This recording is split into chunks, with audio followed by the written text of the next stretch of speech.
Hello guys, so we are back with yet another YouTube video. Today we're going to explain to you growth charts and it is very easy. So let's begin. So there are three definitions you need to learn: growth reference, growth standard, and growth chart. So what is growth reference? Growth reference describes how children grow, and references can be applied to other children whether they are typical of that reference group. For example, Agarwal charts and Khandilkar charts. Then there's growth standard. A growth standard shows how children of particular age and sex should grow. They are prepared by taking measurements of healthy individuals in optimal conditions. WHO growth charts and CDC growth charts. So, and then there's normal growth chart. It is a growth reference represented as visual display for clinical use and its graphic design. Example, Road to Health chart in Mamta. So, did you understand? There are three growth references.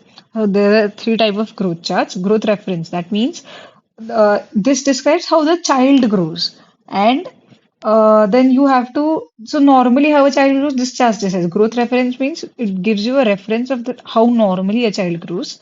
Then there's growth standard, in which uh, it describes how normally a child should grow. It was taken by WHO by examining a healthy population.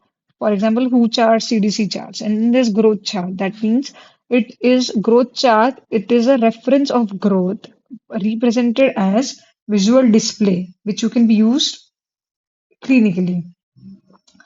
And then what are growth charts are means of objective assessment of anthropometric method. What are they used for?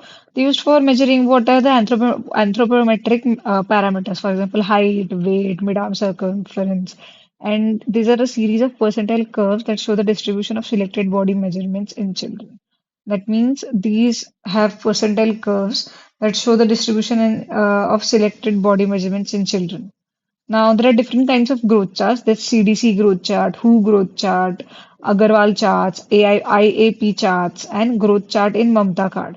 So, WHO is an organization that has collected data from six different developed countries, and then it has given a reference of children, and then it is given a reference range that this is the range.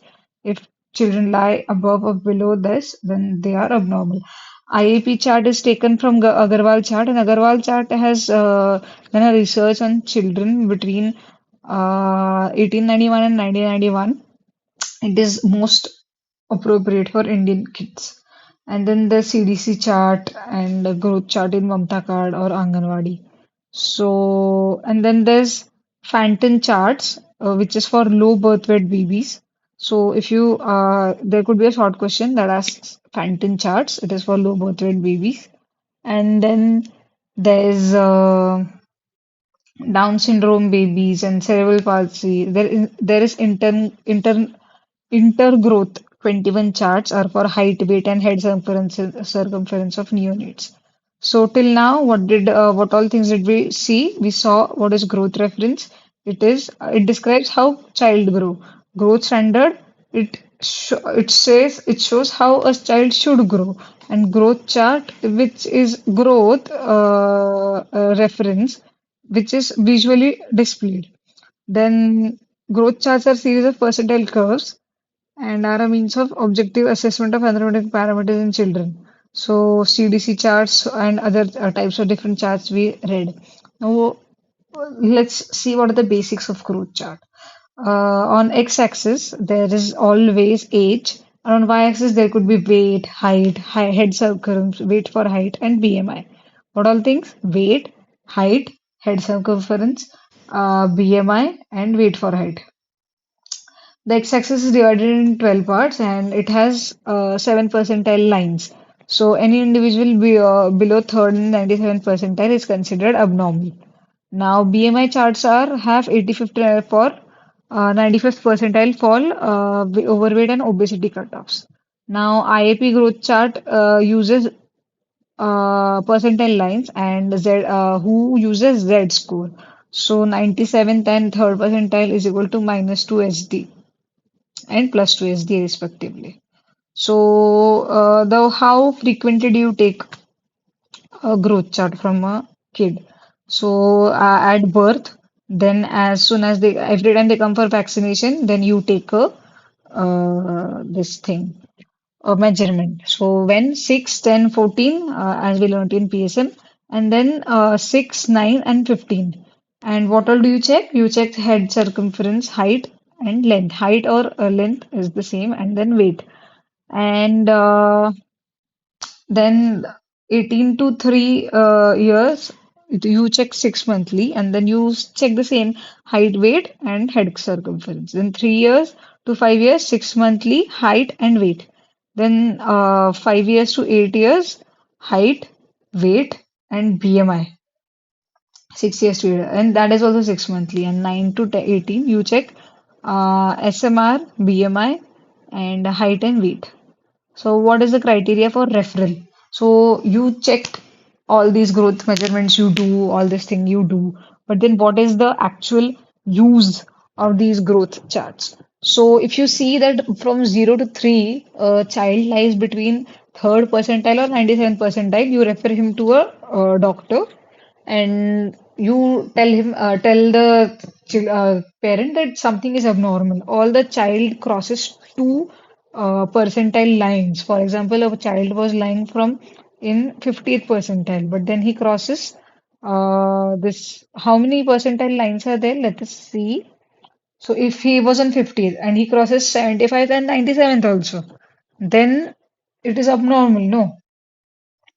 And then if a child has micropenis or undescended testes or ambiguous genitalia. Now, if a child is of less than 6 months and for more than a month he does not gain weight, that means there is some problem because children usually gain weight till more than matlab they gain weight. And then there's between 6 to 12 months, if the child does not gain weight for more than 2 to 3 months, then there's some problem. Then you refer them.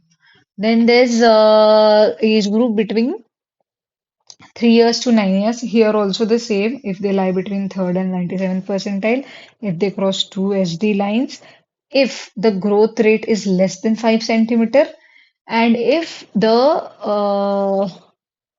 uh, listen, now the girl is lower than 8 years old and the boy is lower than 9 years old. That means he should not have secondary sexual characteristics till now because puberty starts, as we all know, after 12 years in girls and 14 to 16 years in boys. So if a girl has breast and pubic hair, axillary hair, that means something is abnormal. And she has this precocious puberty, and even in guys, precocious puberty. So you have to refer her. And then there's 9 to 18 years old. Same, if the bus extra that if the child crosses or the guy crosses or the girl crosses 85th percentile, that means he is obese, or 95th percentile he is obese and he should be checked. And then if even after 16 years of age a guy does not have secondary sexual characteristics, a girl does not have secondary sexual characteristics, menses, breast development, then he should be referred. If a guy has gynecomastia, he should be referred. And if there is arrest of puberty in more than 2 years, then. Now, what are the mobile apps for growth monitoring? A number of mobile applications for analysis of anthropometric data are available. Many of them are free and some are paid. Some of them use CDC growth charts, while others use charts. Who has also provided a software known as Who Anthro for anthropometric analysis. Its modules are anthropometric calculator, individual assessment, and nutritional survey. Thank you for